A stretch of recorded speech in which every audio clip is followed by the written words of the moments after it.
प्यारे दोस्तों, फलों का बादशाह आम। आज इसके बारे में बात करते हैं। इस वीडियो को आखिर तक देखना कि ये आम किस आदमी को खाना चाहिए, किस आदमी के लिए फ़ायदेमंद है, किस आदमी को नहीं खाना चाहिए। आदमी आम खाने के क्या फ़वायद हैं, क्या नुकसानात हैं, आम खाना कैसे मुनासिब है, किस अंदाज में आम खाना चाहिए, कैसा आम खाना चाहिए। इस हवाले से पूरी डिटेल के साथ आज आपको मालूमात दी जा रही हैं। मशहूर मरूफ फल आम, रंग सब्ज, जर्दी मैल, जर्द, लाल जर्द, पीला, ये इसके कलर हैं। टेस्ट के हिसाब से मीठा, शीरीं, खट्टा, खट्टा मीठा, फीका, ये इसके मुख्तलिफ टेस्ट हैं। साइज़ के हिसाब से बात करें तो आम एक छटांग से लेकर 2 किलो तक होता है। मुख्तलिफ इलाकों के मुख्तलिफ अक़साम में मुख्तलिफ वैरायटी है। तो जब हम इसको अक़साम की बात करते हैं तो इसमें जो सबसे ज़्यादा मशहूर अक़साम है उसमें चिट्टा चौसा, काला चौसा, सिंधड़ी और लंगड़ा, अनवर लटोर, माल्टा, देसी, काठिया आम और दुशहरी, ये इसकी मशहूर अक़साम है। पाकिस्तान में तकरीबन 150 के करीब मुख्तलिफ अक़साम जो है ना आम काश्त होता है, आम की फसल होती है, आम के दरख्त हैं, पौधे हैं। अब तो आम की ऐसी वैरायटी आ गई हैं जिनके पौधे बड़े नहीं होते हैं, और आम की ऐसी वैरायटी भी है जो सर्दियों में फल देते हैं, देर से वाले, जैसे खुदा है। तो जब हम इसके फ़वाइद की बात करते हैं तो पाकिस्तान में, इंडिया में और दूसरे ममालिक में आला किस्म का आम पैदा होता है।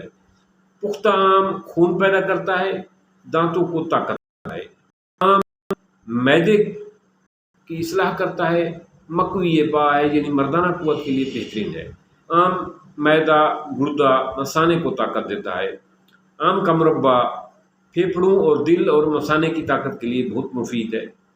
आम के पत्ते, पके हुए पत्ते यानी आम के पुराने पत्ते रगड़ कर, उसमें धनिया रगड़ कर जो है ये ऐसे मरीज़ को दिया जाए जिसको हिचकी लगी हो तो हिचकी फ़ौरन रुक जाती है, ये उसका बेहतरीन इलाज है। इसी तरह आम जब भी खाएं तो इसको ठंडा करके खाएं। इसके ऊपर दूध वाली लस्सी या दूध, ठंडा दूध पीना मत भूलें। आम को दूध की लस्सी के बगैर नहीं खाना चाहिए, दूध के हर कीमतों पर दूध पीना चाहिए। आम मुख्तलिफ जिस्म के अज़ाए रीसा को ताकत देता है। आम को खाने से जिस्म मोटा होता है, मोटापा लाता है, चर्बी बढ़ाता है। आम से बेख्वाबी का इलाज होता है। ऐसे लोग जिनको नींद, जिनकी डिस्टर्ब है, जिनको नींद नहीं आती, वो रात शाम को आम खाएं, इंशाल्लाह खूब नींद आएगी उनको। आम खाने के बाद ऊपर ठंडा दूध पीना मत भूलें या ठंडी लस्सी ज़रूर पिएं।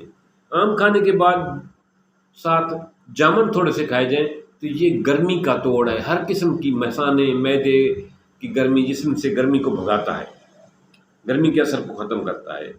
आम खाने से बाज़ औक़ात गला ख़राब हो जाता है, दांतों का मसला आ सकता है, कमज़ोरी की वजह से नज़ला ज़ुकाम हो सकता है, खून की ख़राबी यानी फिंसी फोड़े भी होता है। आम के ये नुकसानात में से ये एक है कि आम खाने से गला ख़राब हो जाता है, खट्टा आम खाने से। दूसरा, आम दांतों को भी ख़राब करता है और नज़ला ज़ुकाम भी हो सकता है आम खाने से, और फासिद खून पैदा करता है, फिंसी फोड़े यानी खून। आम ज़्यादा खाने से अगर उन पर दूध वाली लस्सी न पी जाए तो फिंसी फोड़े निकल आते हैं। निहार मुँह आम हरगिज़ नहीं खाना चाहिए, इससे मैदे को बहुत नुकसान पहुँचता है।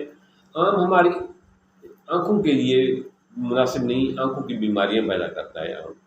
आम से आँखों की बीमारियाँ मुमकिन हो सकती हैं। इसी तरह आम के फ़ायदे में आम प्यास को बुझाता है, प्यास की शिद्दत को कम करता है। आम का अचार खाने से मैदे की तलख़ी कम होती है, खाना सही तरीके से हज़म होता है। पुराना अचार, आम का पुराने अचार का तेल जो है बालों के गिरने को रोकता है, गंजेपन की रोकथाम का बेहतरीन इलाज है। गंजेपन का जो शिकार लोग हैं वो आम को गंजापन जिनका हो रहा है वो आम के अचार का पुराना तेल सर पे लगाएं तो ये बालों को ग्रो करता है। इसी तरह आम का अचार भूख बढ़ाता है, تلی کی سوزش کو کم کرتا ہے۔ آم کی چٹنی جگر کے لیے بہت مفید ہے، تلی کی سوزش کے لیے بہت مفید ہے، معدے کے نظام ہاضمہ کی اصلاح کرتا ہے، معدے کو طاقت دیتا ہے۔ دودھ پلانے والی عورتوں کے لیے آم بہت مفید ہے، ان کا دودھ بڑھتا ہے، اس سے دودھ میں اضافہ ہوتا ہے۔ جسم کی کمزوری کے لیے آم بہت مفید ہے، جسم کی کمزوری، زردی، خشکی، بے رونقی، اور روزانہ آم ایک دانہ کھائیں۔ ایسے لوگ جن کا جسم کمزور ہے، زرد ہے، خشکی ہے، بے رونق سا ہے، ان کو چاہیے کہ ایک دانہ آم کا روزانہ کھائیں اور اوپر 3 گلاس لسی کے پئیں، 2 گلاس لسی کے پئیں۔ انشاءاللہ تعالیٰ ان کا جسم جو ہے نا پر رونق بھی ہو جائے گا، ان کے جسم میں خون بھی ہوگا اور طاقتور بھی ہوں گے۔ آم کی گٹھلی کا اندرونی سیڈ جو ہے اس کو رگڑ کر، سیڈ کو نکالیں، اس کو رگڑ کر اس میں 3 کالی مرچیں ملا کر سانپ کے کاٹنے سے مریض کو، ایسے جو آدمی جس کو سانپ نے کاٹ لیا ہو، اگر وہ سفوف اس کو پلایا جائے رگڑ کر، آم کی گٹھلی کا اندرونی حصہ رگڑ کر اور کالی مرچ اس میں ملا کر 3، تو یہ جس کسی کو سانپ نے کاٹا اس کو پلا دیا جائے تو سانپ کا اثر ختم ہو جاتا ہے۔ آم کے پتے خشک حکے کی چلمن میں ڈال کر پینے سے بواسیر کنٹرول ہوتی ہے، بواسیر کا علاج ہے۔ آم کی چھال 1 تولہ اور 2.5 تولہ پانی میں رات کو بھگو کر رکھیں، صبح چھان کر پی لیں تو یہ سوزاک کا علاج ہے، سوزاک کا بہترین علاج ہے۔ آم میں وٹامن سی وافر مقدار میں ہوتا ہے، وٹامن اے ہوتا ہے، وٹامن بی ہوتا ہے، اسی طرح اس میں وافر مقدار میں گوشت بنانے والے غذائیت پائی جاتی ہے، انزائم پائے جاتے ہیں جو گوشت پروڈیوس کرتے ہیں، گوشت بناتے ہیں۔ اسی طرح شکر کی اس میں وافر مقدار ہوتی ہے، اس لیے یہ شوگر والے مریضوں کو نہیں کھانا چاہیے، یہ شوگر اس میں وافر مقدار میں ہوتی ہے، شوگر والے مریضوں کو ڈاکٹر کی اجازت کے بغیر ہرگز نہیں کھانا چاہیے۔ اسی طرح یہ آم نشاستہ اس میں وافر مقدار میں ہوتا ہے، اور نشاستہ کے مرکبات ہوتے ہیں، فاسفورس اس میں ہوتا ہے، کیلشیم ہوتا ہے، پوٹاشیم ہوتا ہے جو بلڈ پریشر کو کنٹرول کرنے کے لیے بہت مفید ہے، اسی طرح گلوکوز ہوتا ہے۔ تو یہ رہے آم کے فائدے۔ آم شوگر والے مریضوں کو نہیں کھانا چاہیے، ایسے لوگ جن کو پھنسی پھوڑے ہیں ان کو نہیں کھانا چاہیے۔ آم کے اوپر پکی لسی، کچی لسی پینا مت بھولیں، آم کے اوپر آم ٹھنڈا کر کے کھائیں۔ آم کے کھانے کا بہترین وقت دوپہر کا یا رات کا ہے، اس کے اوپر لسی ہر صورت پئیں۔ ٹھنڈے آم کو جب بھی کھائیں اس کو اچھی طرح ٹھنڈا کریں، اچھی طرح دھوئیں، اس کے بعد کھائیں۔ آم کے اوپر ٹھنڈی لسی پئیں، ٹھنڈا دودھ پئیں۔ آم جو ہے نا مناسب مقدار میں کھائیں اور کھٹا آم نہ کھائیں۔ اور ایسے لوگ جن کو شوگر کا ایشو ہے وہ نہ کھائیں، ایسے لوگ جن کو پہلے ہی خون میں خرابی ہے، فاسد خون ہے، ان کا مصفی یہ خون کو میں فاسد مادے پیدا ہوتے ہیں، اس سے پھنسی پھوڑے نکلتے ہیں، جن کو پہلے ہی پھنسی پھوڑوں کا مسئلہ ہے اس کو میں چاہیے کہ وہ آم سے پرہیز کریں۔